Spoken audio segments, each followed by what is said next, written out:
اعوذ باللہ من الشیطان الرجیم بسم اللہ الرحمن الرحیم وَيَا قَوْمِ مَنْ يَنْصُرُنِي مِنَ اللَّهِ إِنْ طَرَدتُّهُمْ أَفَلَا تَذَكَّرُونَ وَلَا أَقُولُ لَكُمْ عِنْدِي خَزَائِنُ اللَّهِ وَلَا أَعْلَمُ الْغَيْبَ وَلَا أَقُولُ إِنِّي مَلَكٌ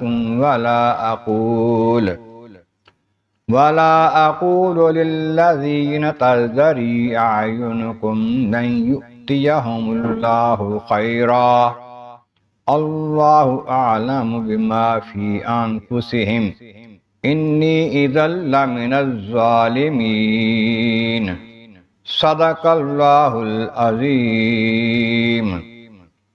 حمد و ثناء رب کریم اور درود و سلام بر سید خیر الانام کے بعد سورہ ہود کی آیت نمبر 30 اور 31 تلاوت کی گئی ہیں، جو 12ویں پارے کے تیسرے رکوع میں ہے۔ اس سے پہلی آیتوں میں فرمایا گیا کہ اللہ تعالیٰ جل شانہ نے نبوت دے کر بھیجا ہے نوح علیہ السلام کو، اور انہوں نے جب پیغام دیا لوگوں نے انکار کیا، مخالفت کی، یہ کہا کہ بڑے گھٹیا قسم کے لوگ آپ کے ساتھ ایمان لائے ہیں۔ آپ نے فرمایا کہ میری قوم کے لوگوں ذرا غور تو کرو، اگر میرے پاس جو اللہ نے نبوت عطا فرمائی ہے، علم دیا ہے، رحمت دی ہے،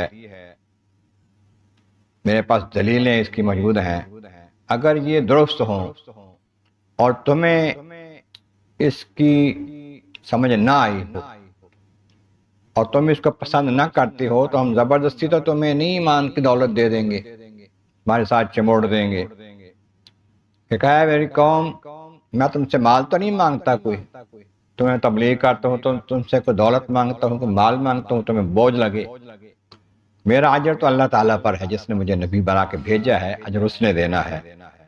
لیکن یہ جو غریب لوگ ایمان لائے ہیں، میں ان کو نہیں چھوڑ سکتا۔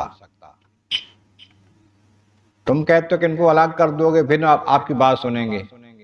یہ ایمان والے جو ہیں یہ تم سے بہتر ہیں، اللہ تعالیٰ کی بارگاہ میں ان کی حاضری قبولیت والی ہونی ہے، لیکن تم ایسے ہو کہ میں سمجھتا ہوں کہ تمہیں اتنی سمجھ نہیں ہے۔ ایمان والوں کو تم کہتے ہو یہ گھٹیا لوگ ہیں، اور صرف دنیا کا مال تمہارے پاس، تم بڑھیا لوگ ہو، عقل کی بات نہیں کرتے تم۔ پھر آپ فرمایا کہ اے میری قوم کے لوگوں، اگر میں ان لوگوں کو اپنے پاس سے ہٹا دوں جو ایمان والے، اللہ ناراض ہوگا، مجھے اس کی ناراضی سے کون بچائے گا؟ کون میری مدد کرے گا اس معاملے میں؟ اگر میں غریب ایمان والوں کو پیچھے ہٹا دوں، اللہ ناراض ہو جائے، تو پھر افلا تذکرون، تم سمجھتے نہیں، غور نہیں کرتے اس بات پر۔ پھر تم کہتے ہو کہ یہ غریب لوگ ہیں، تم بھی غریب ہو، اگر نبی ہوتے بڑا مال دولت ہوتا۔ اور میں نے نبوت کا اعلان کیا ہے، لیکن میں نے یہ تو نہیں کہا کہ میں بڑا دولت مند ہوں، دنیا کا مال میرے پاس ہے۔ وَلَا أَقُولُ لَكُمْ عِنْدِي خَزَائِنُ اللَّهِ، میں نے یہ نہیں کہا تمہیں مجھے اللہ کے پاس سے بڑے دنیا کے خزانے مل گئے ہیں، مال و دولت، یہ نہیں کہا میں نے۔ پھر تم ان لوگوں کے بارے میں کرتے ہو جو ایمان لائے ہیں کہ یہ اچھے نہیں ہیں، ان کے دلوں کا تم کیا جانو؟ یا یہ بھی نہیں کہتا کہ میں غیب کی باتیں جانتا ہوں اپنے آپ، اور ان کے دلوں میں جو کچھ ہے تمہیں کھول کے دکھا دوں گا، بتا دوں۔ اللہ تعالیٰ ان کے دلوں کو خوب جانتا ہے۔ اور پھر فرمایا وَلَا أَقُولُ إِنِّي مَلَكٌ، تم کہتے ہو کہ ہم آپ کی کیسے پیروی کریں، یا ہمارے جیسے انسان ہیں، چلتے پھرتے ہیں، کھاتے پیتے ہیں، ہم آپ کے پیچھے کیسے لگ جائیں؟ میں نے یہ تو نہیں کہا کہ میں فرشتہ ہوں، تم اس کا انکار کرو گے، بلکہ میں اللہ تعالیٰ کا بھیجا ہوا انسان ہی ہوں، تم میں سے ہوں۔ ایک اللہ نے جو مجھے عظمت عطا کر دی ہے، نبوت عطا کر دی ہے، رسالت عطا کر دی ہے، وہ ایک بہت بڑی نعمت ہے، اس کا تمہیں قدر کرنی چاہیے۔ پھر فرمایا کہ ولا اقول للذین تزدری اعینکم لن یؤتیہم اللہ خیرا، یہ لوگ جو ایمان لائے ہیں میرے ساتھ ہیں، غریب ہیں، بے شک مسکین ہیں، لیکن تمہاری آنکھیں سمجھتے ہیں کہ یہ عزت والے نہیں ہیں، رذیل ہیں۔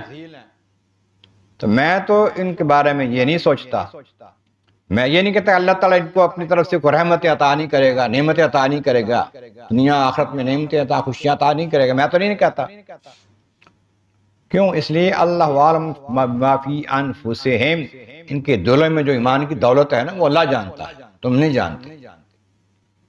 جو خلوص ان کے دلوں میں ہے وہ اللہ جانتا ہے، جتنا خلوص، جتنی ایمان کی دولت ان کے دلوں میں موجود ہے اس کے مطابق اللہ تعالیٰ ان کو دنیا میں بھی نوازے گا، آخرت میں نوازے گا۔ اگر میں ان کے بارے میں کوئی انکار کروں، ان کو پیچھے ہٹاؤں، ان کے ایمان کو نہ مانوں، جو خود ایمان لائے ہیں، میرے قریب ہوئے ہیں، پھر تو میں ظالموں میں سے ہو جاؤں گا۔ ناجائز بات کرنے والا ناجائز کام کرنے والا ہو جائے گا، ظالم ہوتا ہے جو ناجائز کام کرے، ناجائز بات کرے، میں ظالموں میں سے ہو جاؤں گا۔ ایسا نہیں ہوتا، اللہ کا نبی ظالموں میں سے نہیں ہوتا۔ اللہ کا نبی اللہ تعالیٰ کا فرما بردار ہوتا ہے اور حق بات کو حق ہی کرتا ہے۔